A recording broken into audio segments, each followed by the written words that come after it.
हाँ, तो प्यारे बच्चों फिर से आपको स्वागत है तुलसी लर्निंग पॉइंट में। तो प्यारे बच्चों क्लास 12 का एकदम इम्पोर्टेंट भी एकदम प्रश्न लेकर आ चुके हैं। तो जो है भौतिकी यानी फिजिक्स का है एकदम प्यारे बच्चों। तो एकदम आपको तो पेपर फाड़ दिया जो फरवरी में एग्जाम होने वाला है 2026 में बच्चों। एकदम इम्पोर्टेंट प्रश्न है, इसलिए इस वीडियो को लास्ट तक देखिएगा। तो चलिए अपना प्रश्न को और वीडियो को जारी रखते हैं। देखिए हमारा पहला प्रश्न कितना कहते हैं, तो बिना विश्वास को तो हम आपको एकदम राइट आंसर बताते हैं एकदम 100%। वैद्युत वैद्युत द्विध्रुव क्या करे, वैद्युत द्विध्रुव आघूर्ण आघूर्ण एक सदिश होता है तो जिनकी दिशा बता रहे, इसको दिशा बताना है। तो क्या होगा, ऑप्शन नंबर डी हो जाएगा। ऋण से धनावेश धनावेश की ओर जाता है। क्या बच्चों, ऋण से धनावेश की, ऑप्शन नंबर डी हो जाएगा एकदम 100%। तो चलिए नेक्स्ट क्वेश्चन क्या करें। वैद्युत क्षेत्र की तीव्रता का मानक है, मात्रक है। क्या पूछ रहे, मात्रक है। तो आपका दूसरा का राइट आंसर क्या हो जाएगा, ऑप्शन नंबर न्यूटन कूलॉम है। ऑप्शन नंबर ए हो जाएगा एकदम 100%। प्यारे साथियों, मेरे प्यारे बच्चों, तो देखिए पहला पूछ रहा है, एक कूलॉम आवेश इलेक्ट्रॉनों की संख्या होता है। इलेक्ट्रॉनों की संख्या पूछ रहे हैं बच्चों। आपका तीसरा का राइट आंसर होगा ऑप्शन नंबर 6.25 इंटू 10 के पावर 18 होगा। ऑप्शन नंबर बी हो जाएगा एकदम 100%। तो चलिए नेक्स्ट क्वेश्चन, किसी वैद्युत रोधी माध्यक का पारा वैद्युतांक के हो सकता है। क्या पूछो, हो सकता है। तो इसका हो सकता है, इसका मान पूछ रहा है के का। तो आपका चौथा का राइट आंसर क्या हो जाएगा, ऑप्शन नंबर डी हो जाएगा 6.0। चलिए नेक्स्ट क्वेश्चन, एक वैद्युत क्षेत्र आक्षेपित है, कर सकता है आक्षेपित कर सकता है।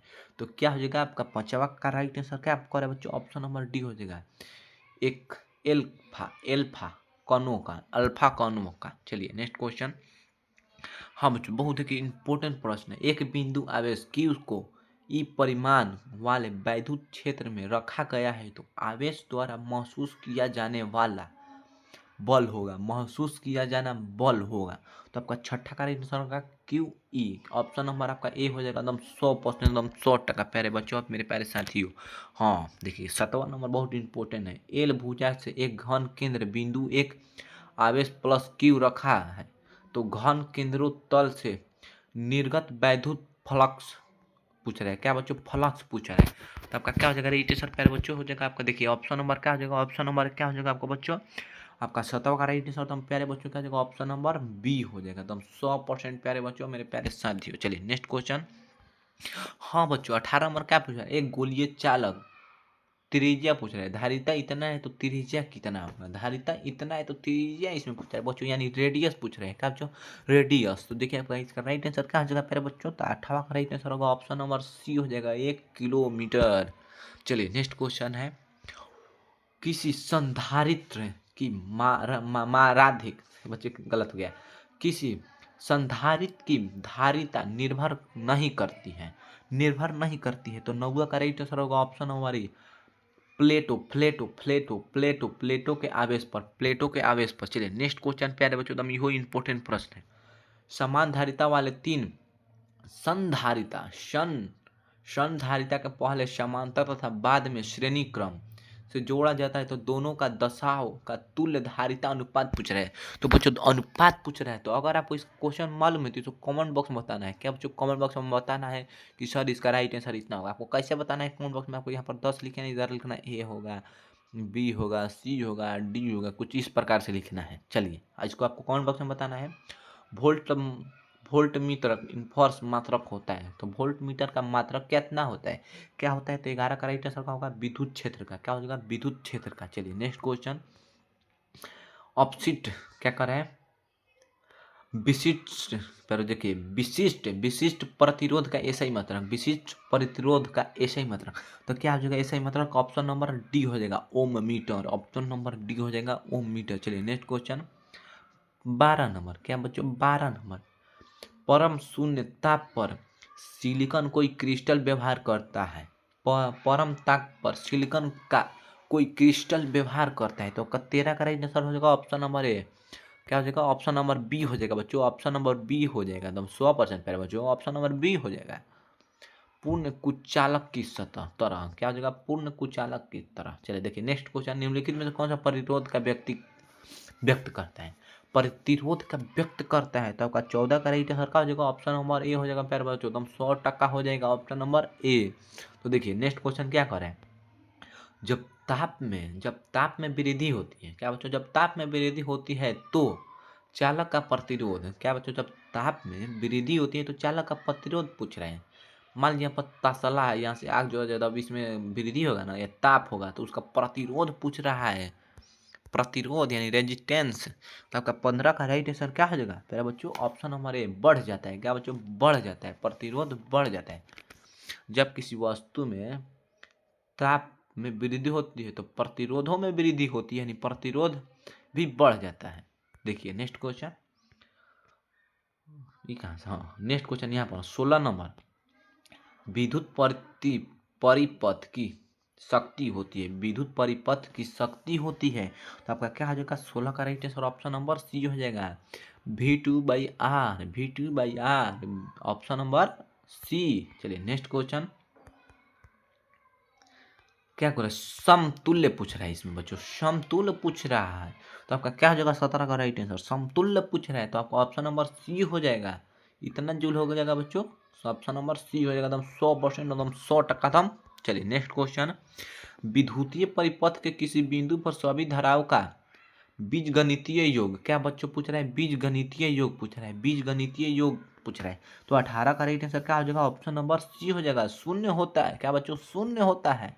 क्या बच्चों, शून्य होता है। चलिए नेक्स्ट क्वेश्चन, गतिशील आवेश उत्पन्न होता है, गतिशील आवेश उत्पन्न होता है। तो 19 का राइट आंसर होगा ऑप्शन नंबर सी हो जाएगा, विद्युत एवं चुंबकीय क्षेत्र दोनों में होता है। चलिए नेक्स्ट क्वेश्चन, हाँ 20 नंबर बच्चों बहुत इंपॉर्टेंट प्रश्न है, क्योंकि आपको इसको कमेंट बॉक्स में बताना है।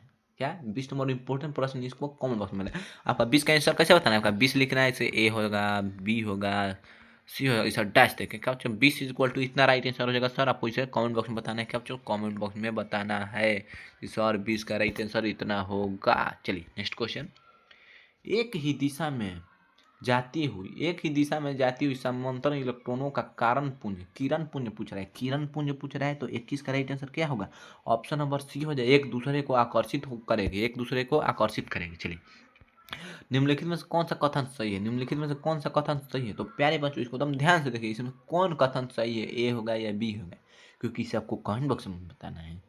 क्या बच्चों, कमेंट बॉक्स में बताना है कि सर 22 का इतना राइट आंसर होगा, 22 का इतना राइट आंसर होगा। चलिए नेक्स्ट क्वेश्चन, आपको भारी भारी क्वेश्चन देते हैं क्योंकि इसे आपको कमेंट बॉक्स में बताना है। चलिए आपको थोड़ा बहुत हिंट भी दे दिए होंगे कि इतना आंसर होगा। चलिए पृथ्वी के चुंबकीय क्षेत्र का ऊर्ध्वाधर घटक शून्य होता है। क्या बच्चों, घटक शून्य होता है। तो आपका 23 का राइट आंसर क्या होगा, जल्दी से कमेंट बॉक्स बताइए, ऑप्शन नंबर डी हो जाएगा, चुंबकीय निरक्ष पर। चलिए नेक्स्ट क्वेश्चन, विद्युत चुंबक बनाने का सबसे ऊंचित धातु है। क्या बच्चों, सबसे ऊंचित धातु है। तो आपका 24 का राइट आंसर होगा ऑप्शन नंबर ए, नरम लोहा, ऑप्शन नंबर ए हो जाएगा। चलिए नेक्स्ट क्वेश्चन, अनुचुंबकीय पदार्थों का चुंबकशीलता का मान होता है, चुंबकशीलता का मान होता है। तो 25 का राइट आंसर क्या हो जाएगा बच्चों, ऑप्शन नंबर बी हो जाएगा, एक से अधिक। चलिए नेक्स्ट क्वेश्चन, उदासीन बिंदुओं पर क्या बच्चों, उदासीन बिंदुओं पर। तो आपका 26 का राइट आंसर होगा option number D, B equal to O. क्या बच्चों, बी इक्वल टू ओ। चलिए नेक्स्ट क्वेश्चन, हाँ लेंज का नियम किस वैद्युत भौतिक राशि के संरक्षण पर आधारित है। तो 27 का राइट आंसर होगा ऑप्शन नंबर ए, ऊर्जा के। चलिए नेक्स्ट क्वेश्चन, हाँ प्रेरक का मात्रक होता है। तो 28 का राइट आंसर होगा option number A, ohm second. चलिए नेक्स्ट क्वेश्चन, हाँ प्यारे बच्चों नेक्स्ट क्वेश्चन क्या है, इधर आइए नेक्स्ट क्वेश्चन, हाँ देखिए 29 नंबर, एल बाई आर का बीमा निम्नलिखित में से किसका बीमा समान है। तो 29 का राइट आंसर क्या हो जाएगा बच्चों, ऑप्शन नंबर सी हो जाएगा, √LC। क्या, √LC। चलिए नेक्स्ट क्वेश्चन, हाँ 28 नंबर को भी ना, 30 नंबर बच्चों, 30 नंबर को आपको क्या बताना है, इसको कौन बॉक्स में बताए हैं। आपको 30 नंबर जो प्रश्न है आपको क्या बच्चों, कमेंट बॉक्स में बताना है। क्या बच्चों, कमेंट बॉक्स में 30 नंबर और 31 नंबर, 30 नंबर और 31 नंबर आपको क्या बताना है, कमेंट बॉक्स में बताना है कि सर इतना राइट आंसर होगा। चलिए नेक्स्ट क्वेश्चन हम 32 नंबर प्रश्न देखते हैं, तप्त तार पर अमीटर तथा तप्त तार पर वोल्ट मीटर दोनों का कार्य सिद्धांत का धारा निम्नलिखित में से किस प्रभाव पर आधारित है? किस प्रभाव पर आधारित है? तो आपका 32 का राइट आंसर क्या हो जाएगा? ऑप्शन नंबर ए, चुंबकीय प्रभाव पर आधारित है। चलिए नेक्स्ट क्वेश्चन। विद्युत ना विशुद्ध प्रेरित परिपथ में शक्ति का गुणांक मान पूछ रहे हैं। शक्ति का गुणांक मान पूछ रहे थे। आपका 33 का ऑप्शन नंबर ए हो जाएगा, शून्य यानी 0 होता है। चलिए सेकंड और लास्ट क्वेश्चन है बच्चों, हमारा सेकंड लास्ट क्वेश्चन है। चलिए देखिए, किसी ट्रांसफार्मर का क्या संभव नहीं हो, किसी ट्रांसफार्मर में क्या संभव नहीं होता है? संभव पूछ रहे हैं। भंवर धारा, दृष्टि धारा, प्रवर्ती धारा और प्रेरित धारा। आपका 34 का क्या जगह प्यारे जो बच्चों, आपका दृष्टि धारा संभव नहीं है क्योंकि ये सिर्फ बैटरी में होता है। चलिए नेक्स्ट क्वेश्चन और हमारा लास्ट क्वेश्चन प्यारे बच्चों, इसको भी आपको कमेंट बॉक्स में बताना है। एलआर परिपथ प्रति बाधा होती है। एलआर प्रतिपद प्रति बाधा होती है, तो आपको इसको कमेंट बॉक्स में नहीं बताना है क्योंकि हम इसका राइट आंसर बताएंगे। 35 का राइट आंसर क्या होगा? तो ऑप्शन नंबर डी हो जाएगा एकदम 100%। रूट में L² + W² + L²। तो देखिए हमारा आज का प्रश्न यहीं पर समाप्त हुआ क्योंकि आपको 70 में से 35 ही आंसर बताना है और जिसमें से आपको 30 नंबर का प्रैक्टिकल हो जाएगा। तो आज के लिए इतना ही। थैंक यू, धन्यवाद, जय हिंद।